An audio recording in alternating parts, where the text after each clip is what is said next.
சாம் B Chelladurai அவர்களின் போதனை களஞ்சியத்திலிருந்து. எது தரித்திரத்தை போக்குது? நான் சிலுவையில் மரித்து அடக்கம் பண்ணப்பட்டு உயிரோடு எழுந்து அது சுவிசேஷமாக அறிவிக்கப்பட்டு அதை ஜனங்கள் விசுவாசிக்கும் போது, என்னை இரட்சகராக ஆண்டவராக ஏற்றுக்கொண்டு அறிக்கை செய்யும் போது ரட்சிக்கப்படுவார்கள். அந்த ரட்சிப்பிலே தரித்திரத்திலிருந்து ஒரு பெரிய விடுதலையும் உண்டாயிருக்கிறது.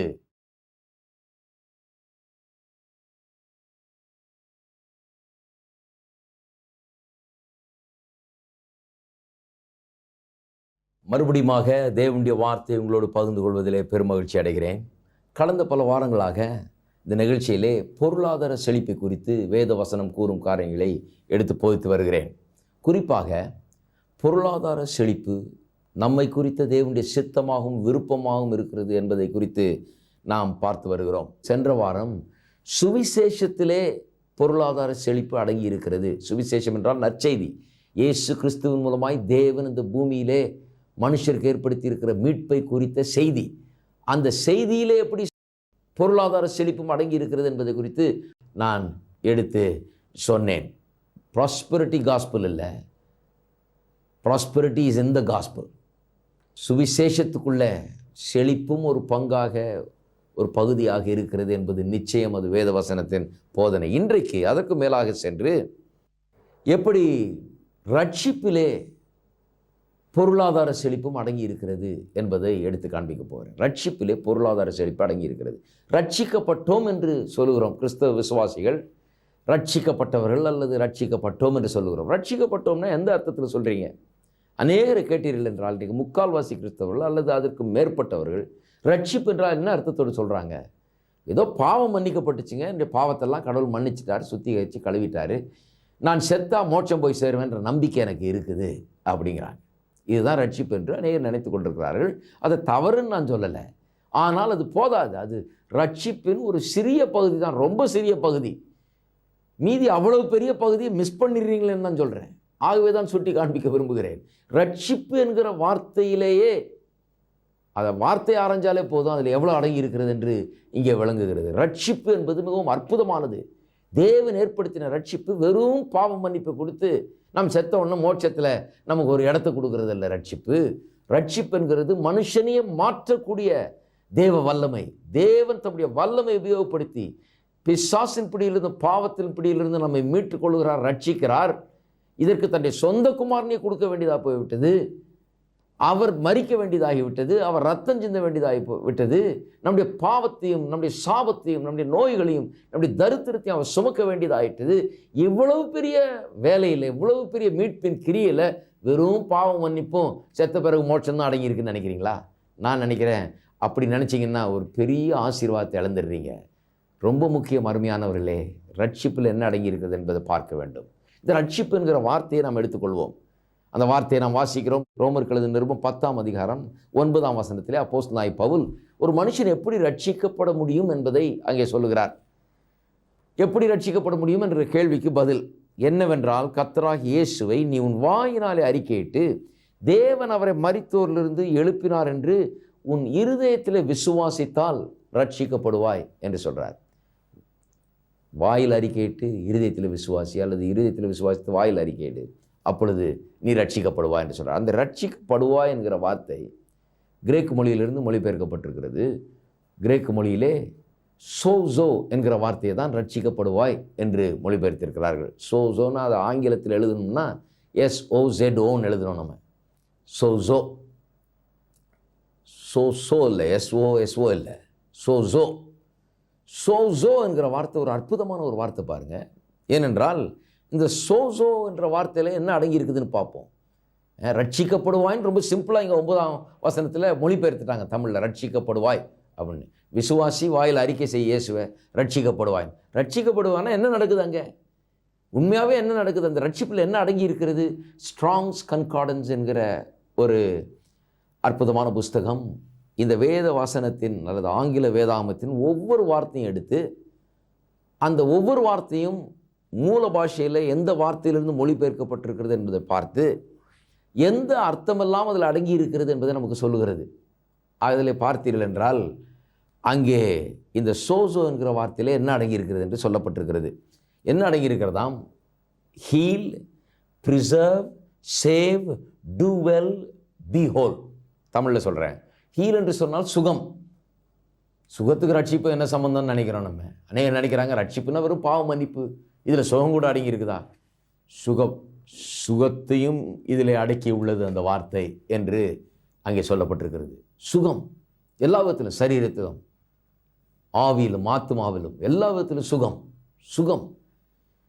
ப்ரிசர்வ் என்று சொன்னால் அழிவிலிருந்து காக்கப்படுவது, அழிவிலிருந்து மீட்டு கொள்ளப்படுவது, அழியாமல் காப்பது.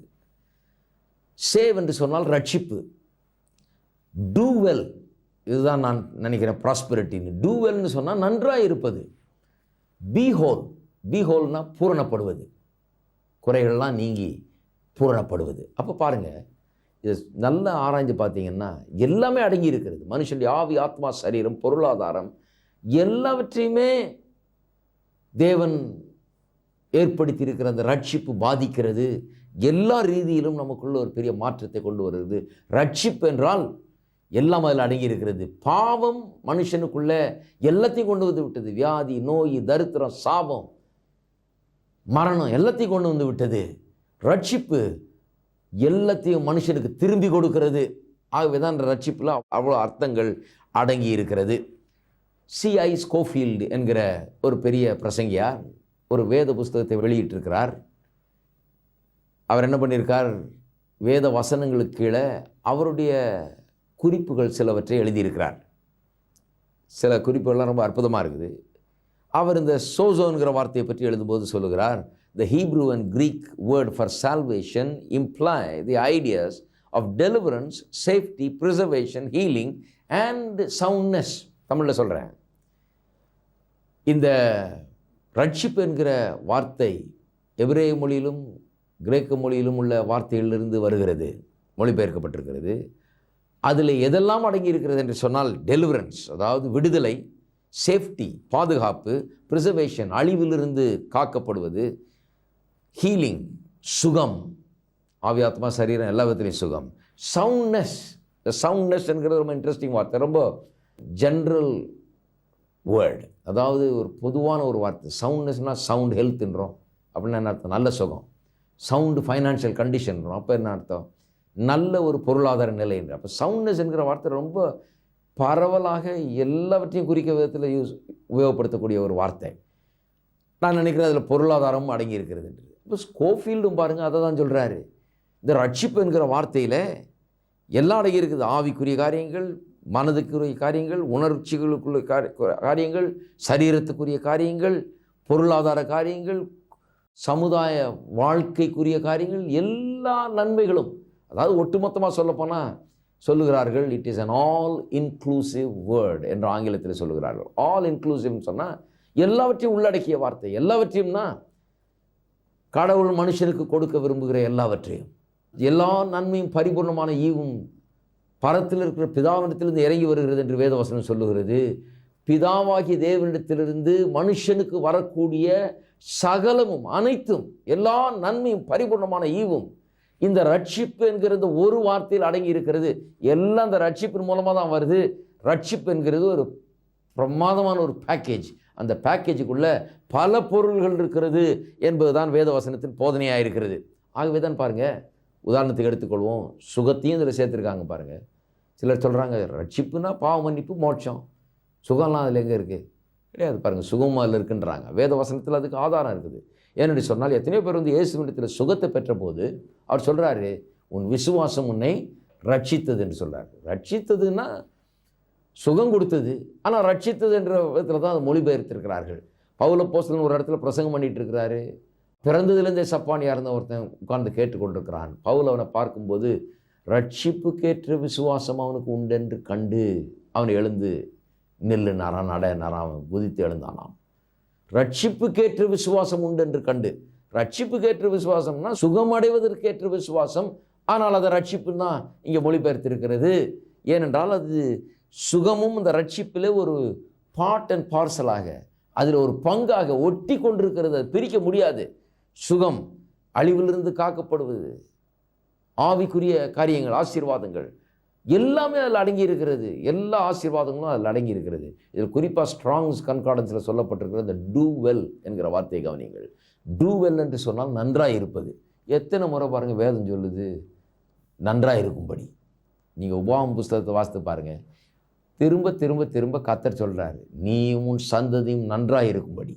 தேவனுடைய வார்த்தை கவனித்து அந்த கட்டளையின்படி எல்லாம் நடந்து கொள், அப்போ நீ நன்றாக இருப்பாயின்னு. நன்றாக இருக்கிறது எப்படின்னு கற்றுக் கொடுக்குறார். செழிப்பாக இருப்பது, நன்றாக இருப்பது, சுகமாக இருப்பது, வாழ்ந்திருப்பது.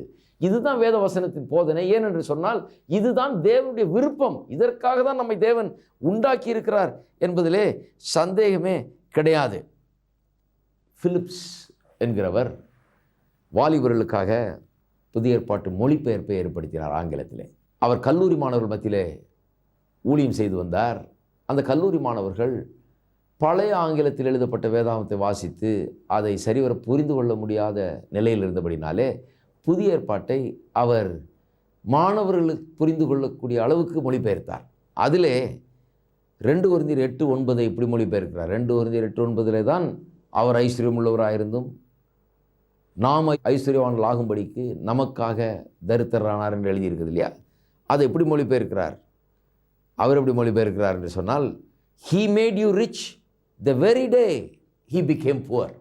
இங்கே 2 காரியம் திட்டவட்டமாக அவர் வெளிக்கொண்டு வர்றார். 2 காரியங்கள் நாம் போதித்து வருகிறோம், சுட்டி காட்டி வருகிற 2 காரியத்தை ரொம்ப டக்குன்னு கொண்டாடுறார் வெளியே. அது என்னவென்றால், 1 செழிப்பு என்பது ரட்சிப்பிலே அடங்கி இருக்கிறது என்பது இங்கே வெளிவருகிறது. ஏனென்றால் அவர் எப்படி அதை மொழிபெயர்க்கிறார்? he made you rich the very day he became poor.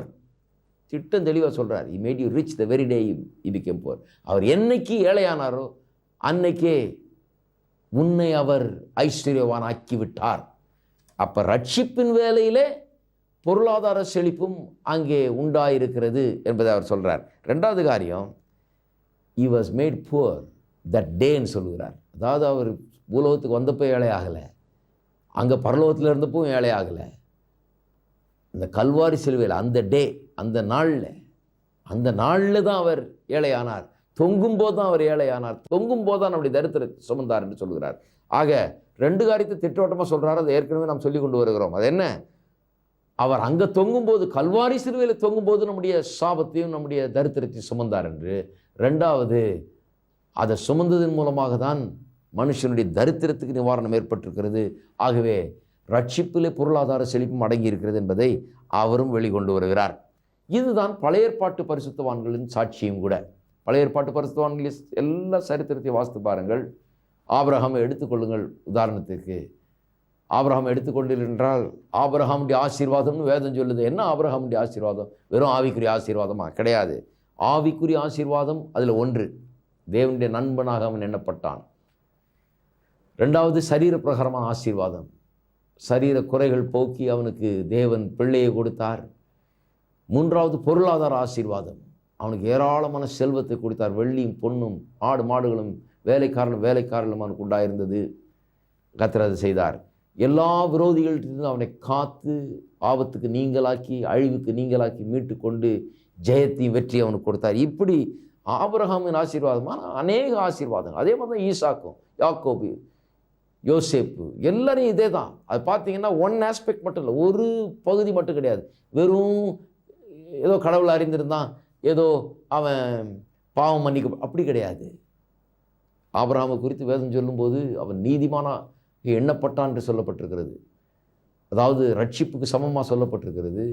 அவன் அந்த நீதிமானாக எண்ணப்பட்டதிலே, இப்போ நீங்கள் ரட்சிக்கப்பட்டவர்கள்லாம் யார்? நீதிமான்கள் ஆக்கப்பட்டவர்கள். அதில் என்ன அடங்கியிருந்ததுன்னு யோசித்து பார்க்கணும். அவன் நீதிமானாக எண்ணப்பட்டானே, அதில் என்ன அடங்கியிருக்கிறது? ஆவிக்குரிய ஆசீர்வாதம், சரீர பிரகாரமான ஆசீர்வாதம், பொருளாதார ஆசீர்வாதம், பாதுகாப்பு, பராமரிப்பு, அழிவுக்கு நீங்களாக்கி மீட்டுக்கொள்வது, எல்லாமே அதில் அடங்கி இருக்கிறது. அருமையானவர்களை அதை கவனிக்க வேண்டும். அது மட்டுமல்ல, ரோமருக்கு எழுதின நிருபம் 1ஆம் அதிகாரம் 16ஆம் வசனத்திலே அப்போஸ்தலனாகிய பவுல் ரோம கிறிஸ்தவர்களுக்கு எழுதும்போது ஒரு அற்புதமான காரியத்தை சொல்லுகிறார். அவர் சொல்லுகிறார், கிறிஸ்துவின் சுவிசேஷத்தை குறித்து நான் வெட்கப்படேன். முன்பு யூதர்களும் பின்பு கிரேக்கர்களும் விசுவாசிக்கிறவனவனோ அவனுக்கு ரட்சிப்பு உண்டாவதற்கு அது தேவ பலனாய் இருக்கிறது. அதாவது சுவிசேஷத்தை குறித்து நான் வெட்கப்படேன். ஏனென்றால் ரட்சிப்பு உண்டாவதற்கு இந்த சுவிசேஷத்தை நான் பிரசங்கம் பண்ணும்போது இந்த கிறிஸ்துவை குறித்த செய்தியை, சுவிசேஷம்னா என்னன்னு சொன்னேன் இல்லையா? கிறிஸ்து மரித்தார், அடக்கம் பண்ணப்பட்டார், உயிரோடு எழுந்தார். அப்போ என்ன நடந்தது? மரிக்கும்போது என்ன நடந்தது? அடக்கத்தில் என்ன நடந்தது? அந்த 3 நாட்கள் என்ன நடந்தது? உயிரோடு எழுந்து அவர் வெளியே வந்தபோது என்ன நடந்தது? இதனுடைய உள்ளர்த்தங்கள், இதனுடைய வியாக்கியானங்கள், இதனுடைய வெளிப்பாடுகள், இதுதான் சுவிசேஷம்.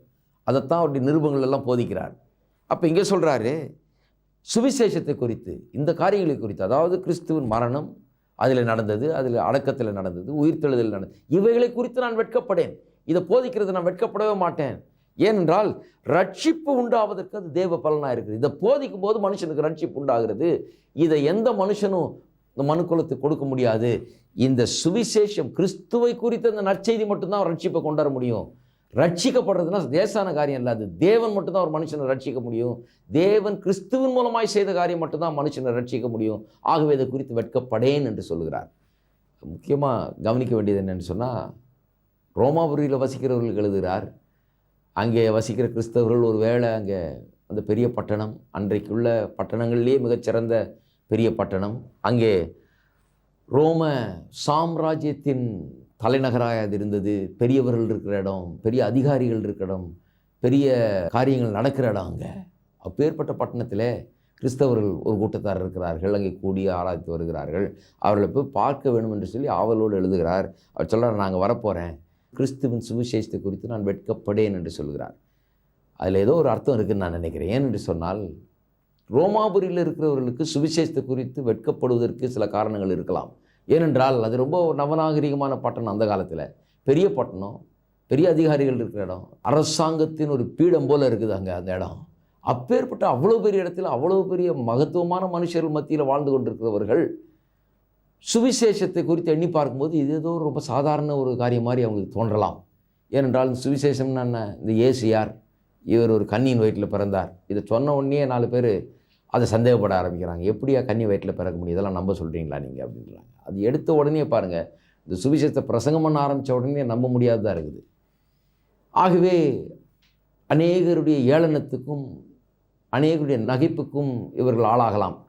அது மட்டுமல்ல, அவர் பிறகு அற்புதங்களை செய்தார் அது இதுன்னு சொல்லும்போது ஒரு வேளை சிலர் கேட்கலாம். ஆனால் கடைசியில் அவர் பிடித்து அடிக்கப்பட்டு நொறுக்கப்பட்டு காயப்பட்டு துப்பப்பட்டு நிந்திக்கப்பட்டு கல்வாரி சிலுவையில் ஆணி அடிக்கப்பட்டு அப்படி தொங்கினார்னு சொல்லும்போது ஜனங்களுக்கெல்லாம் இது என்ன ரட்சிப்பு? இது இவரா எங்களை ரட்சிக்க முடியும்? இவரே தன்னை ரட்சித்து கொள்ள முடியல, இவரே தொங்கினார்ன்றீங்க, இவரே பிடிச்ச அடித்தாங்கன்றீங்க, இவர் தன்னை காப்பாற்றி கொள்ள முடியாதவர் என்ன எப்படி காப்பாற்ற போகிறாரு? முடியாதே, இது என்ன ரட்சிப்பு என்று கேலி செய்வார்கள். அப்புறம் சொல்கிறோம் செத்தாருன்னு சொல்கிறோம், 3ஆம் நாளில் உயிரோடு எழுந்தார்னு சொல்கிறோம். உடனே அநேகருக்கு சிரிப்பு தான் வருது. ஏனென்றால் இது என்ன செத்தாருன்றீங்க, அப்புறம் 3ஆம் நாள் உயிரோடு எழுந்தாருன்றீங்க, இதெல்லாம் ஆகக்கூடிய காரியமான. இப்போ உங்களுக்கு விளங்குன்னு நினைக்கிறேன். ஏன் வெட்கப்படுவதற்கு முடியும் சில நேரங்களில் சரியாக விளங்கலைன்னா, சுவிசேஷம்னா என்னன்னு விளங்காதவர்களுக்கு இது வெட்கத்துக்குரிய காரியம். இதை போய் பிரசங்கம் பண்ணிட்டுருக்கலாமா? யார் இந்த இயேசு, இவர் ஏதோ ஒரு தச்சனுக்கு பிறந்தவரான் அப்படின்ன உடனே அவங்க யாருமே அதை கேட்க போகிறதில்ல. ஏன்னா ராஜாவுக்கு பிறந்தவர்னா சொல்லுங்கள், ஒரு பெரிய இடத்துல பிறந்தவர், பெரிய படிப்பாளி, பெரிய அறிவாளி, பெரிய தத்துவ ஞானி, இப்படி பண்ணார் அப்படி பண்ணாருன்னு சொல்லுங்கள், கேட்கலாம். இது என்ன பிறந்தாருன்றீங்க, அப்புறம் மரிச்சாருன்றீங்க, அடிபட்டார் நொறுக்கப்பட்டாருன்றீங்க, அப்புறம் கல்லறையில் வச்சாங்கன்றீங்க, 3ஆவது நாள் எழுந்தாருங்கிறீங்களே, இதெல்லாம் நம்புறதா? கிறிஸ்தவர்களுக்கு இதை பிரசங்கிப்பதற்கு ஒருவேளை அங்கே அவர்கள் தயங்கி கொண்டிருந்திருக்கலாம், ஒருவேளை உள்ளத்தில் வெட்கம் இருந்திருக்கலாம். இது சரியாக புரிந்து கொள்ளாதனால அவர் சொல்கிறாரு. அதனால தான் இந்த சுவிசேஷத்தை பற்றி முழுசாக எழுதுகிறார். ரோமர்கள் எழுதின நிருபம் முழுவதும் அற்புதமான ஒரு புஸ்தகம். சுவிசேஷத்தின் மேன்மை அங்கு விளக்குகிறார். அவர் சொல்கிறார், இதை குறித்து நான் வெட்கப்படேன். ஏன் வெட்கப்படேன்? அங்கே பெரிய ராஜா இருக்கலாம், பெரிய ரதங்களும் குதிரைகளும் இருக்கலாம், அங்கே ஏராளமான காரியங்கள் இருக்கலாம், பெரிய மனுஷர்கள் இருக்கலாம், அவர்களுக்கு பெரிய அதிகாரங்கள் இருக்கலாம், அவர்களுக்கு 1000 செய்ய முடியும். ஆனால் ஒரு மனுஷனை ரட்சிக்க அவர்களால் முடியாது. ராஜாவுக்கே தன்னையே ரட்சித்து கொள்ள முடியாது. அவனுக்குள்ளாக இருக்கிற பாவத்தின் வல்லமை, பிசாசின் வல்லமை, அதிலிருந்து தன்னை அவன் மீட்டுக்கொள்ள முடியாது. ஒவ்வொரு மனுஷனும் அவன் எவ்வளோ பெரிய மனுஷனாக இருந்தாலும் சரி, பொல்லாத ஆசைகள்னாலும் உள்ளத்தில் போராட்டங்களால் நிறைந்திருக்கிறான். பாவம் அவனை பிடித்து கொண்டிருக்கிறது. நல்லவனாக இருக்கணும்னு பார்க்குறான், இருக்க முடியாத ஒரு நிலை. பலவிதமான இச்சைகளும் ஆசாபாசங்களும் அவன் ஆட்கொண்டு கொண்டிருக்கிறது.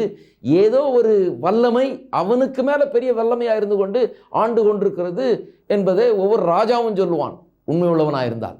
ஆமாம், நான் ராஜா தான், என்கிட்ட எல்லா இராணுவம் இருக்குது, எல்லாம் இருக்குது. ஆனால் உள்ளத்தில் ஏதோ ஒரு விரோத சக்தி வேலை செஞ்சிட்டு இருக்குங்க. நான் நல்லவனாக இருக்கணும்னு பார்க்குறேன், ஆனால் என்னை தீமை செய்யும்படியாக, பாவம் செய்யும்படியாக, கெட்டதை செய்யும்படியாக, கெட்டதென்று அறிந்திருந்தும் அதை செய்யும்படியாக தூண்டுகிற சக்தி எனக்குள்ள ஏதோ ஒன்று இருக்கிறது.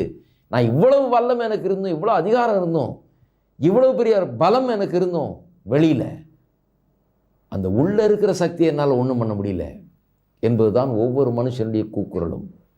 இன்றைக்கும் உலகத்தின் ஒவ்வொரு மனுஷன், ஏழை பணக்காரன், படித்தவன் படிக்காதவன், பெரிய மனுஷன் சாதாரண மனுஷன் யாராக இருக்கட்டும், எல்லாருக்கும் இந்த நிலை தான்.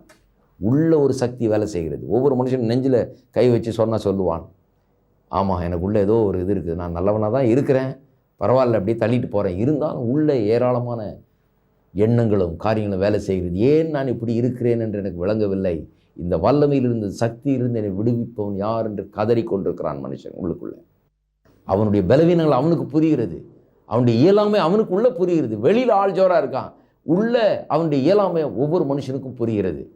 இதுதான் மனுஷனுடைய நிலை. இதிலிருந்து விடுவிக்கிறது யார்? யாருக்கு அந்த பலம் இருக்கிறது? ராஜாவுக்கு கூட கிடையாது. அதனால தான் சொல்கிறாரு, அங்கே வர்றேன், ராஜாவுக்கு கூட நான் சுவிசேஷத்தை பிரசங்கம் பண்ணுவேன், அங்கே இருக்கிற அதிகாரிகளுக்கு பிரசங்கம் பண்ணுவேன், அங்கே இருக்கிற மேன்மையான அந்த பெரிய பெரிய ஆளுகளுக்கெல்லாம் பிரசங்கம் பண்ணுவேன். ஏனென்றால் அவர்களுடைய பலம் வேறு, அவர்களுடைய அதிகாரம் வேறு, அதெல்லாம் வேறு.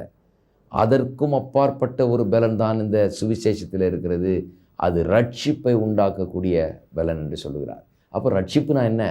ரட்சிப்பு என்று சொன்னால் அரசாங்கங்களும் மற்ற இந்த உலகத்தின் சக்திகளும் உலகத்தின் மனுஷர்களுடைய முயற்சிகள், தத்துவங்கள், ஞானங்கள் எல்லாம் சேர்ந்து மனுஷனை எப்படி மாற்றி சீரமைத்து அவனுக்குள்ள ஒரு பெரிய மறுமலர்ச்சியை கொண்டு வர வேண்டும் என்று சொல்லி எல்லா விதமான யுக்திகளையும் பயன்படுத்துகிறார்கள், எல்லா விதமான முயற்சிகளை எடுத்துக்கொள்கிறார்கள். பெரிய அறிவு, ஞானம் இதையெல்லாம் உபயோகப்படுத்தி ஆராய்ஞ்சு படித்து மனுஷனை குறித்து நோண்டி படித்து ஆராய்ச்சி எப்படியாவது இந்த சமுதாயத்தை மேம்படுத்த வேண்டும் என்று முயற்சித்து கொண்டிருக்கிறார்கள். நல்ல முயற்சி தான். ஆனால் உண்மையாகவே செய்ய முடியுமா என்று சொன்னால் அதிலே பெரும்பாலும் தோல்விதான் அடைந்து கொண்டு வருகிறோம். நவீனம் ஆக ஆக ஆக எந்த விதத்தில் நவீனமாகி கொண்டிருக்கிறோம் என்று சொன்னால் ஒருவர் கொல்லுவதிலும் அழிப்பதிலும் இப்படிப்பட்ட காரியங்களிலும் அதை ரொம்ப சீக்கிரமாக ரொம்ப பெரிய ஒரு ஆச்சரியப்படத்தக்க விதத்தில் ஒருவர் அழித்து கொள்ளக்கூடிய ஆயுதங்களையும் காரியங்களையும் ஆயத்தப்படுத்துவதில் தான் மனுஷன் வளர்ந்து கொண்டிருக்கிறான் ஒழிய அவன் வர வர சீரமைக்கப்பட்டு அவன் பெரிய ஒரு மறுமலர்ச்சிக்குள்ள ஆகிறது போல தெரியல. அதைத்தான் அப்போஸ்தலனாகிய பவுல் சொல்லுகிறார். இந்த ரட்சிப்பு ஏன் மேன்மை உள்ளது என்று சொன்னால் மனுஷன் எதை செய்யணும்னு நினைக்கிறானோ, எப்படிப்பட்ட மாற்றத்தை சமுதாயத்தில் உண்டு பண்ண வேண்டும் என்று நினைக்கிறானோ, எப்படி மாற வேண்டும் என்று நினைக்கிறானோ, ஒவ்வொரு மனுஷனுக்கும் மாற்றம் தேவை. என்ன மாற்றம் வேண்டும் என்று விரும்புகிறானோ, எதை செய்ய முடியாமல் தவிக்கிறானோ, அந்த மாற்றத்தை உண்டு பண்ணக்கூடியது ரட்சிப்பு தான். பொருளாதாரத்தில் ஒரு மாற்றத்தை உண்டு பண்ணுகிறது என்று சொன்னால் அது வெறும் காசை கொடுத்துட்டா போதாது, மக்களுக்கு வெறும் அதையும் இதையும் செஞ்சுட்டா போதாது, வெறும் அரிசியை கொடுத்துட்டா போதாது, வெறும் துணிமணிகளை கொடுத்தா போதாது. அதற்கு மேலாக ஒன்று நடக்க வேண்டும். உள்ள ஒரு பெரிய மாற்றம் அவர்களுக்குள்ளே ஏற்பட வேண்டும். இதுதான் ரொம்ப முக்கியம் பாருங்கள். இல்லைன்னா நம்ம கொடுத்தா நாளைக்கும் திருப்பி கொடுக்கணும். ஏன்னா நாளைக்கு எங்கே போவாங்க? அவங்க உங்கள் கையை தான் நீட்டிட்டு வருவாங்க. இது அநேகருக்கு புரியறதில்லை. ஆகவே தான் சுவிசேஷம் என்றால் கிறிஸ்துவை அறிவிப்பது. ஒருத்தர் சொல்கிறார்ட்டு சுவிசேஷம்னா ஏதோ ஏழைக்கு ஏதாவது ஒன்று நல்லது செய்கிறது, ஏதோ ஒரு சாப்பாடு போடுறது அல்லது துணிமணி கொடுக்கறது, ஏழைகளுக்கு செய்கிறோம் உண்மைதான். ஆனால் சுவிசேஷம் அதல்ல, அது தர்மம், அது செய்ய வேண்டும். அது வெறும் தர்மம் தான், அது ஒரு தற்காலிக உதவி தான். சுவிசேஷம் என்கிறது நிரந்தரமான ஒரு உதவியை மனுஷனுக்கு கொண்டு வருகிறது. நிரந்தரமான மாற்றத்தை, எந்த மனுஷனும் செய்யக்கூடாத ஒரு மாற்றத்தை மனுஷனுக்குள் கொண்டு வருகிறது. இது நிறைய பேருக்கு அநேகருக்கு புரிகிறது இல்லை பாருங்கள். அவங்க நினைக்கிறாங்க நமக்குள்ளே எல்லாத்தையும் விற்று நம்ம எல்லாம் கொண்டு வந்தோம்னா உலகத்தில் ஏராளமாக பணம் இருக்குது, எல்லாத்தையும் விற்று எல்லாரும் கொஞ்சம் கொஞ்சம் கொடுத்தாங்கன்னா அந்த உலகத்தின் தரித்திரத்தை போக்கிடலான்னு சொல்லி. கிடையாது. மனுஷன் உள்ளத்தில் மாறாமல் இருக்கிற வரைக்கும் தரித்திரர்கள் எப்போதும் உங்களுடைய தான் இருப்பார்கள்னு இயேசு சொன்னார். ஏன்னா எவ்வளோ தான் தூக்கி விட்டாலும் கீழே போகிற ஆட்கள் தான் இருப்பாங்க, கீழே தள்ளுறதுக்கும் ஆட்கள் இருக்கிறாங்க. அதுதான் உலகம். ஒரு அற்புதமான சம்பவம் இந்த சுவிசேஷம்தான் தரித்திரத்துக்கு நிவாரணம் என்பதை விளக்குகிறது. அது என்னவென்றால், ஒரு பெண் இயேசு வண்டியில் வந்து விலையேற பெற்ற தைலத்தை உடைத்து அவருடைய பாதப்படியில் ஊற்றி கழுவுகிறாள். யூதாஸ் காரியத்தை என்கிற சீஷன், இதை விற்று தரித்திரர் கொடுத்துருக்கலாமே, இவ்வளோ விலையுறந்த தைலமாச்சே, ஒரு வருஷத்து சம்பளத்தை கொடுத்து வாங்கினது, இதை எப்படி வேஸ்ட் பண்ணலாமா என்று சொல்லுகிறான். அதுக்கு இயேசு ஒரு பதில் சொல்கிறார் பாருங்க, யோவான் 12ஆம் அதிகாரத்தில். இவளை விட்டுவிடு, என்னை அடக்கம் பண்ணும் நாளுக்காக இதை வைத்திருந்தாள். தரித்திரர் எப்போதும் உங்களிடத்தில் இருக்கிறார்கள், நான் எப்பொழுதும் உங்களிடத்தில் இரேன் என்றார். இது நிறைய பேருக்கு புரிந்து கொள்ள முடியல. நிறைய பேர் இதை பற்றி தப்பாக எண்ணுகிறார்கள். என்ன இவ்வளோ வேஸ்ட் பண்ணுறா, இயேசு ஓகேன்றார், இது பலவர்களை விடு, அவள் செய்யட்டுங்கிறார். என்ன பாயிண்ட் நீங்கள் கவனிக்க வேண்டும். என்னன்னு சொன்னால், இவன் நினைக்கிறான் இதை விற்று கொண்டு போய் தரித்திரர் கொடுத்தா தரித்திரம் தீந்துரும்னு.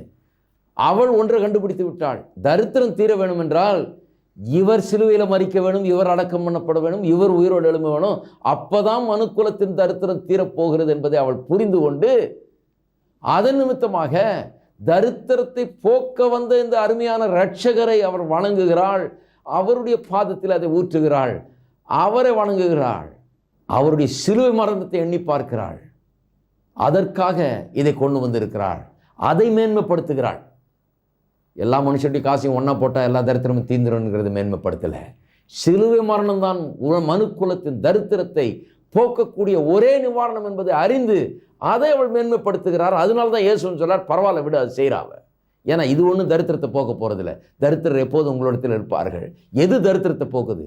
நான் சிலுவையில் மரித்து அடக்கம் பண்ணப்பட்டு உயிரோடு எழுந்து அது சுவிசேஷமாக அறிவிக்கப்பட்டு அதை ஜனங்கள் விசுவாசிக்கும் போது, என்னை இரட்சகராக ஆண்டவராக ஏற்றுக்கொண்டு அறிக்கை செய்யும் போது ரட்சிக்கப்படுவார்கள். அந்த ரட்சிப்பிலே தரித்திரத்திலிருந்து ஒரு பெரிய விடுதலையும் உண்டாயிருக்கிறது. இதுதான் அருமையானவர்களே ரட்சிப்பிலே பொருளாதார செழிப்பு என்று சொல்லுகிறோம். சற்று சிந்தித்து பாருங்கள். ரட்சிக்கப்பட்டிருக்கிறீர்களா? அப்போ இவ்வளவு பெரிய பேக்கேஜ் உங்களுக்கு வந்து கிடைத்திருக்கிறது. அதை எண்ணி பாருங்கள், கர்த்தரை துதியுங்கள், இதை இன்னும் ஆழமாய் அறிந்து கொள்ளுங்கள். ரட்சிப்பின் மூலமாக எவ்வளவு உங்களுக்கு கொடுக்கப்பட்டிருக்கிறது என்பதை குறித்து தியானியுங்கள், கர்த்தரை துதியுங்கள். கர்த்தர் உங்களை ஆசீர்வதிப்பாராக.